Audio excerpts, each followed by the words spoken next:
পহেলা বৈশাখে প্রতি বছর একটা অশান্তির মধ্যে দিয়ে যাইতে হয়।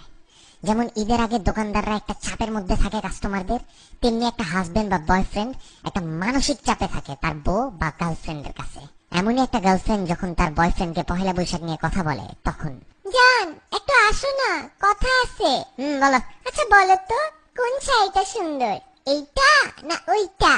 এটা কিনলেই হয় জান, ব্যাপার না, দুইটাই তো সুন্দর। না একটা বলো, কোনটা সুন্দর, এইটা না ওইটা? দুইটাই তো সুন্দর মনে হইতেছে, এইটা একটু বেশি সুন্দর, এইটা নাও। কিন্তু আমার তো ওইটা পছন্দ হয়েছে, ওইটা তোমার ভালো লাগে নাই? বাবু এত কাজ করতেছি বাবু, সারাদিন সারাদিন কাজ করছি, এখনো কাজ করতেছি, আমার মাথায় তো কাজ নিয়ে একটা একটা টেনশনের মধ্যে থাকে না, দেখতেছো না? তোমার যেটা ভালো লাগে সেটা নাও, জিজ্ঞেস করছো বলে দিছি। কিন্তু তুমি যেটা বলছো ওইটার তো দাম বেশি, আর আমি যেটা পছন্দ করতেছি এটা ওইটার থেকে একটু কম দাম। আরে বাবা যত দামই হোক নাও না বাবু, ভালো লাগলেই নাও, দাম দিয়ে কি, যেটা ভালো লাগে ওইটা নাও। বলো না কোনটা নিবো, এমন করো কেন? এই তোমার সমস্যাটা কি?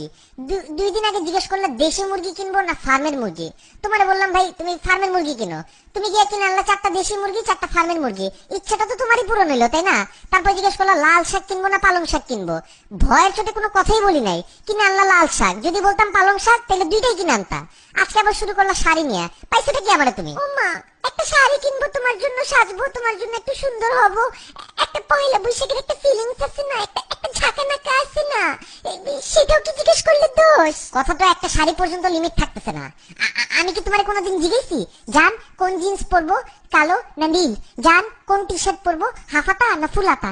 জান কোন জুতা পরবো, এটা পরবো না ওইটা পরবো? জিজ্ঞেসি তোমারে কোনোদিন? ভালোবাসি দেখেই তো জিজ্ঞেস করি তোমাকে, এমন করো কেন? জান জিজ্ঞেস করার তো একটা লিমিট থাকে জান, তুমি তো এই লিমিটের গোষ্ঠী উদ্ধার করে ফেলছো। আমি তো ফোন কিনছিলাম কাজের জন্য, কিন্তু আমার মোবাইলটাকে তুমি একটা দোকান বানাই দিছো। কোনোদিন যদি আমার ফোন চেক করো মনে করবা অন্য মেয়েরা পিক পাঠাইছে, ওইটা নিয়েও একটা গ্যাঞ্জাম শুরু করবা, এটা কে পাঠাইছে, এটা কবে পাঠাইছে, না আমি তো পাঠাই নাই।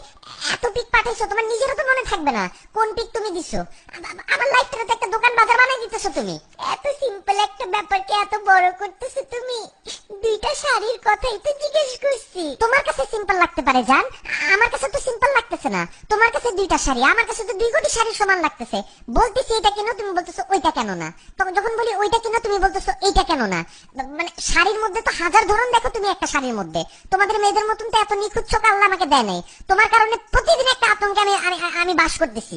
এমনি বলতেছো কে? আমি কি এতই খারাপ? তোমার জন্যই তো সাজি। কিসের এত আতঙ্ক? কিসের আতঙ্ক মানে? পয়লা বৈশাখ কেবল যাইতেছে, রমজান শুরু হবে, এরপর আসবে ঈদ। আমি যদি আজকে পরকিয়া করতাম এত আতঙ্কে থাকতাম না যতটা তোমার প্রশ্নের আতঙ্কে থাকতো আমার। প্রত্যেক দিন একটা নতুন আতঙ্ক নিয়ে আসো, তোমার পায়ে পড়ে যান। তোমার যেই শাড়ি পছন্দ সেই শাড়ি কিনো, তুমি কলা পাতা পেঁচাও যদি পরো আমার কাছে ওইটাও সুন্দর লাগবে। দূর একটা ফালতু, তুমি যাও তো, মুডটাই নষ্ট করে দিলা, অসভ্য কথাকার।